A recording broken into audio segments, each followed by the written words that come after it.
The Power of Awareness by Neville Goddard. Chapter 23. Case Histories.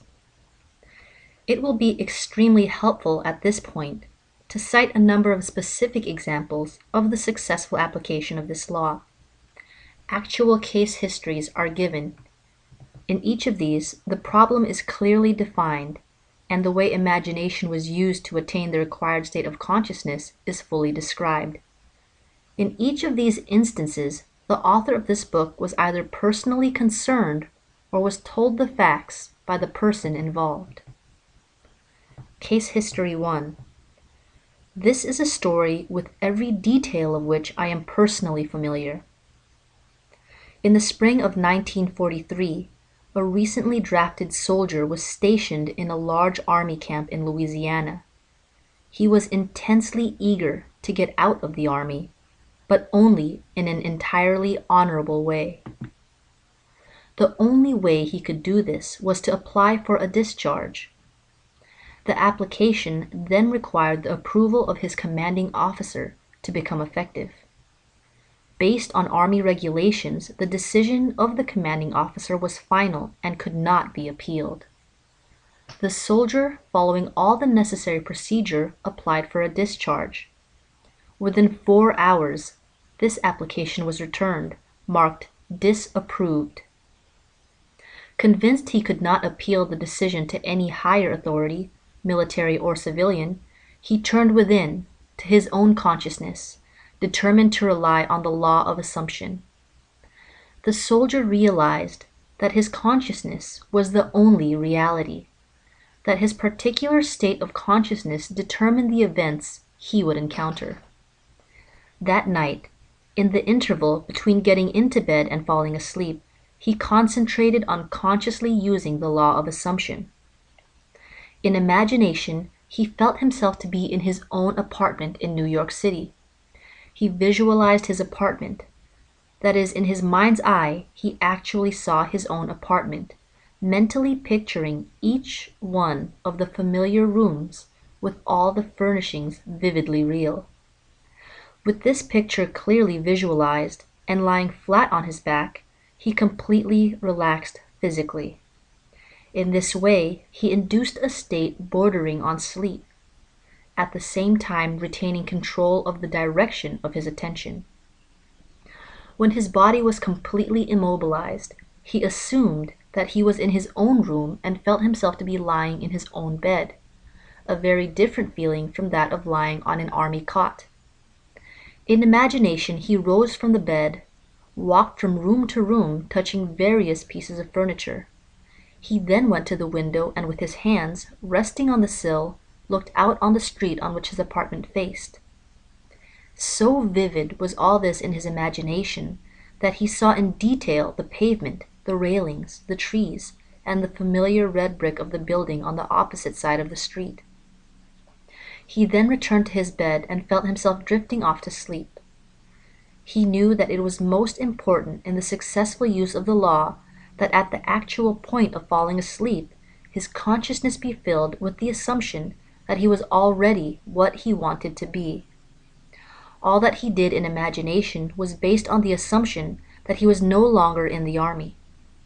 Night after night, the soldier enacted this drama. Night after night in imagination, he felt himself honorably discharged, back in his home, seeing all the familiar surroundings and falling asleep in his own bed. This continued for 8 nights. For 8 days, his objective experience continued to be directly opposite to his subjective experience in consciousness each night, before going to sleep. On the 9th day, orders came through the battalion headquarters for the soldier to fill out a new application for his discharge. Shortly after this was done, he was ordered to report to the colonel's office. During the discussion, the colonel asked him if he was still desirous of getting out of the army. Upon receiving an affirmative reply, the colonel said that he personally disagreed, and while he had strong objections to approving of the discharge, he had decided to overlook these objections and to approve it. Within a few hours, the application was approved, and the soldier, now a civilian, was on a train bound for home. Case History Number 2. This is a striking story of an extremely successful businessman demonstrating the power of imagination and the law of assumption. I know this family intimately, and all the details were told to me by the son described herein. The story begins when he was 20 years old. He was next to the oldest in a large family of 9 brothers and 1 sister. The father was one of the partners in a small merchandising business. In his 18th year, the brother referred to in this story left the country in which they lived and traveled 2,000 miles to enter college and complete his education. Shortly after his first year in college, he was called home because of a tragic event in connection with his father's business. Through the machinations of his associates, the father was not only forced out of his business, but was the object of false accusations, impugning his character and integrity. At the same time, he was deprived of his rightful share in the equity of the business. The result was he found himself largely discredited and almost penniless. It was under these circumstances that the son was called home from college. He returned, his heart filled with one great resolution. He was determined that he would become outstandingly successful in business. The first thing he and his father did was to use the little money they had to start their own business. They rented a small store on a side street not far from the large business of which the father had been one of the principal owners. There they started a business bent upon real service to the community. It was shortly thereafter that the son, with instinctive awareness, that it was bound to work, deliberately used imagination to attain an almost fantastic objective.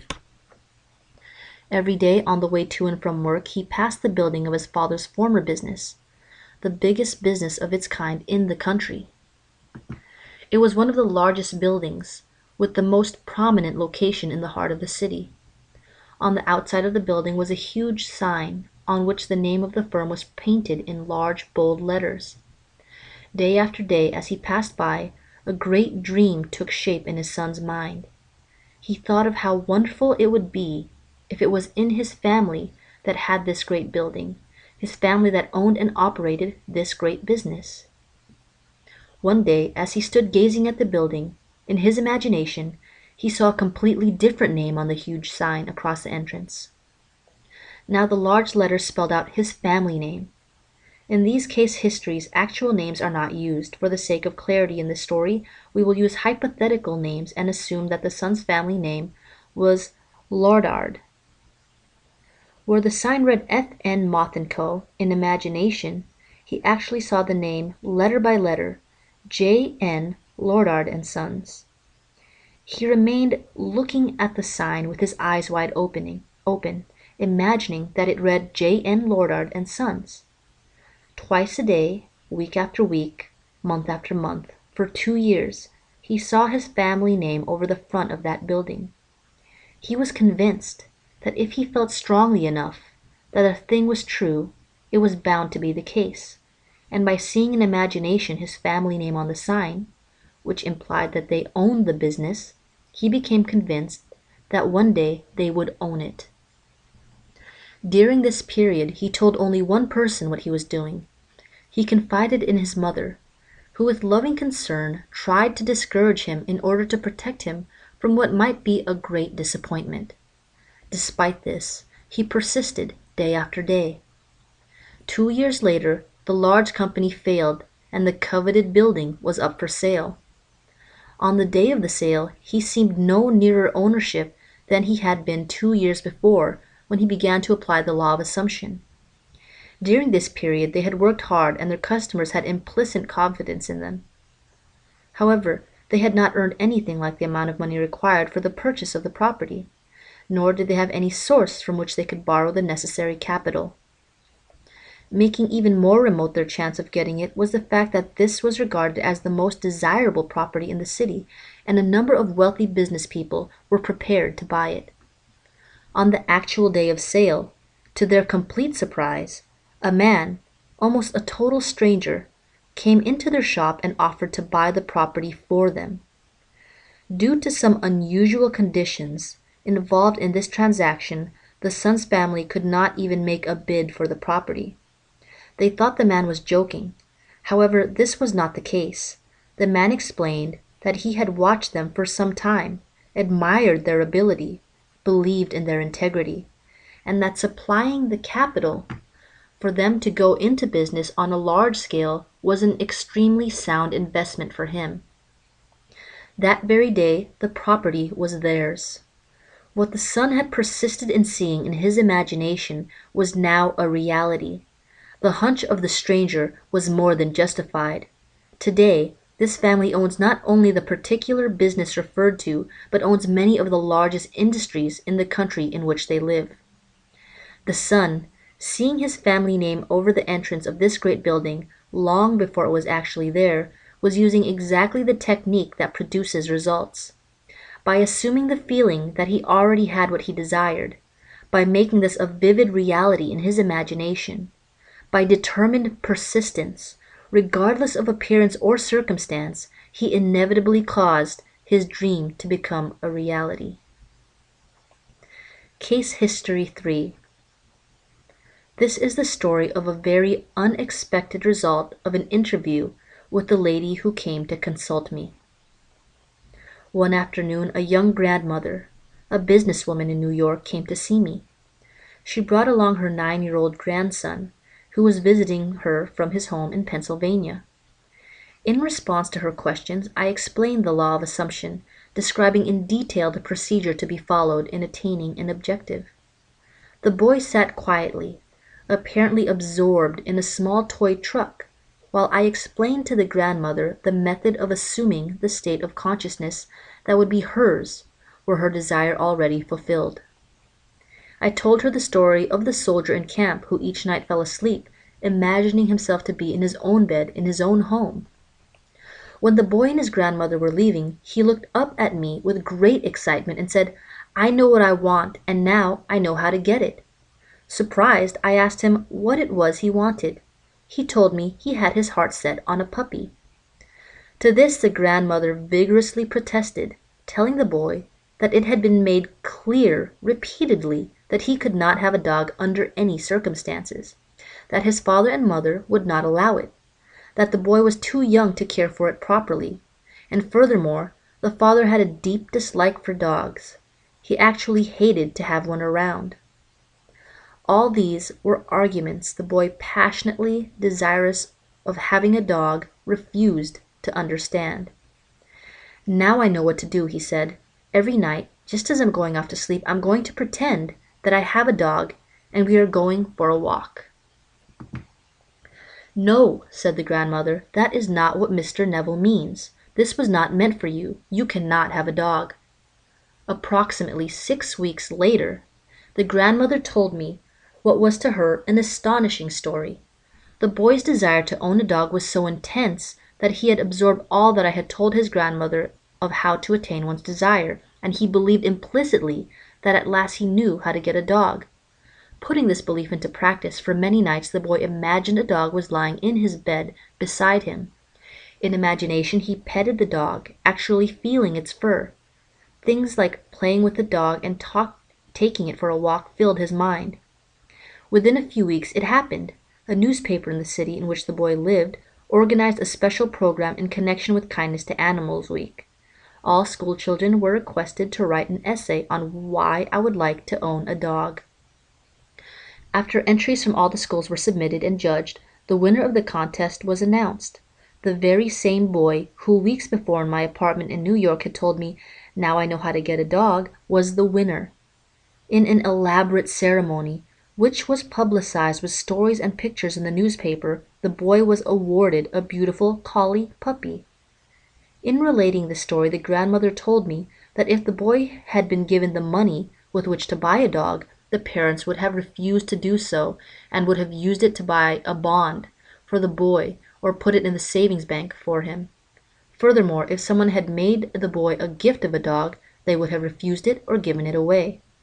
But the dramatic manner in which the boy got the dog, the way he won the citywide contest, the stories and pictures in the newspaper, the pride of achievement and joy of the boy himself all combined to bring about a change of heart in the parents, and they found themselves doing that which they never conceived possible. They allowed him to keep the dog. All this the grandmother explained to me, and she concluded by saying that there was one particular kind of dog on which the boy had set his heart. It was a collie. Case history number 4. This was told by the aunt in the story to the entire audience at the conclusion of one of my lectures. During the question period following my lecture on the law of assumption, a lady who had attended many lectures and had had personal consultation with me on a number of occasions rose and asked permission to tell a story illustrating how she had successfully used the law. She said that upon returning home from the lecture the week before, she had found her niece distressed and terribly upset. The husband of the niece, who was an officer in the Army Air Force stationed in Atlantic City, had just been ordered, along with the rest of his unit, to active duty in Europe. She tearfully told her aunt that the reason she was upset was that she had been hoping her husband would be assigned to Florida as an instructor. They both loved Florida and were anxious to be stationed there and not to be separated.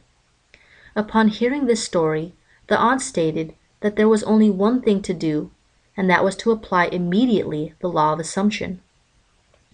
"Let's actualize it," she said. "If you were actually in Florida, what would you do? You would feel the warm breeze. You would smell the salt air. You would feel your toes sinking down into the sand. Let's do all that right now."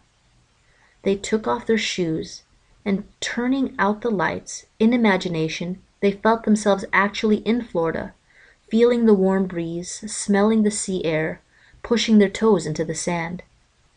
48 hours later, the husband received a change of orders. His new instructions were to report immediately to Florida as an Air Force instructor. 5 days later, his wife was on a train to join him, while the aunt, in order to help her niece to attain her desire, joined in with the niece in assuming the state of consciousness required. She did not go to Florida. That was not her desire. On the other hand, that was intense longing of the niece.